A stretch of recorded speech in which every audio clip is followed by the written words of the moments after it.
Half the mighty bubble companion, the giant bubble wand. Here, here is a short story about a woman who discovers that every fearful bubble is temporary, while the love holding the wand has never left her. On Friday morning, Christine carried a giant bubble wand to the village meadow. It was made from two long wooden handles joined by a loop of rope. Beside her sat a bucket filled with shimmering, soapy solution. Christine dipped the rope into the bucket, lifted it slowly, and opened her arms. An enormous rainbow bubble rose into the air. Inside it appeared the words, "I am a stranger to God." Christine watched the colors swirl. For years she had believed she had wandered far from her source. Yet as the bubble drifted past her, a quiet voice within said, "You were never cast out. You imagined separation, and love took you in." The bubble burst without leaving a mark. Christine dipped the wand again. A second bubble appeared, carrying the words, "Death will take me away." It floated beautifully, yet its surface was thin and temporary. "We do not leave the dream through death," said the quiet voice. "We leave through truth. You awaken from the fearful fantasy and remember that life has no opposite." The bubble popped. Another rose, dark around the edges. Inside it, Christine saw sickness, exhaustion, and the unfinished tasks she had avoided. "My function is unfulfilled," the bubble whispered.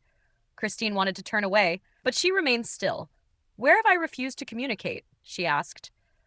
"Where have I heard an invitation as an attack?" A small golden spark appeared inside the bubble. Christine remembered that her function was not to force, fix, or defend. It was to become willing to let love move through her. As that willingness returned, the golden spark grew until the entire bubble glowed. It burst like a tiny sunrise. Soon the meadow filled with bubbles. One contained a sharpened knife labeled Attack Thoughts. One carried a shield labeled Defend Yourself. One shouted, "Traitor," whenever Christine chose forgiveness instead of grievance. Christine did not fight them. She simply watched. "They are colorful," she said, "but they are not solid." She opened the wand again and whispered, "I want to be shown there is no separation." A bubble larger than all the others formed between the ropes. Inside it appeared every person Christine had ever blamed, feared, admired, or tried to save. At first they seemed separate, each trapped in a different part of the bubble. Then the colors flowed together until no border remained between them. "Everyone's expression is my expression," Christine realized. "Everyone's miracle is my miracle." She fell to her knees, not from sorrow, but from joy. Nothing outside her had changed. The meadow was still the meadow. The people were still themselves. Yet Christine no longer wanted her grievances more than love. She heard the voice again. "You are either accepting a miracle now, or one is already on its way." Christine laughed and lifted the wand. "What am I going to learn from you today, Father?" The breeze answered by carrying another bubble toward her. Inside it stood someone she did not understand. Instead of dismissing them, Christine said, "Share what I need to hear. You are here to help save me from the thought that we are separate." The person smiled from within the bubble.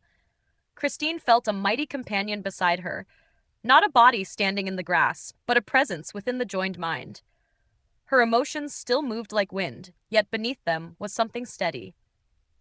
"Whatever is happening is for me and for healing," she said. She dipped the wand once more. This time the bubble held two figures arguing. One was labeled body and the other spirit. Their conflict shook the bubble until Christine saw the simplicity of the choice. All conflict came from believing two opposing identities could both be true. She whispered a prayer of surrender. "I lay aside my personal will.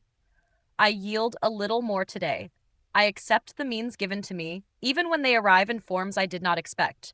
Let spirit live through me." The figure labeled body faded from its throne and became merely a temporary image. The figure labeled spirit expanded until it filled the bubble with light. Then the bubble vanished. No explosion, no struggle, only open sky. Christine understood that she did not need to destroy the bubbles. She did not need to escape the meadow. She only needed to stop confusing temporary reflections with eternal life. She lifted the empty wand and said, "Jesus, I love you." The answer came gently, "Then go and love as I have loved you." Christine dipped the rope into the solution and opened her arms toward the whole meadow. Hundreds of radiant bubbles rose together, each carrying a different lesson, each reflecting the same sun. Some lasted a minute. Some disappeared at once, but the light shining through them remained untouched. Christine walked among them without fear, remembering that she was not a lonely bubble drifting toward death. She was the living spirit beholding the dream, rising into joy and awakening with everyone. May we sing, rest, and dance our way home together.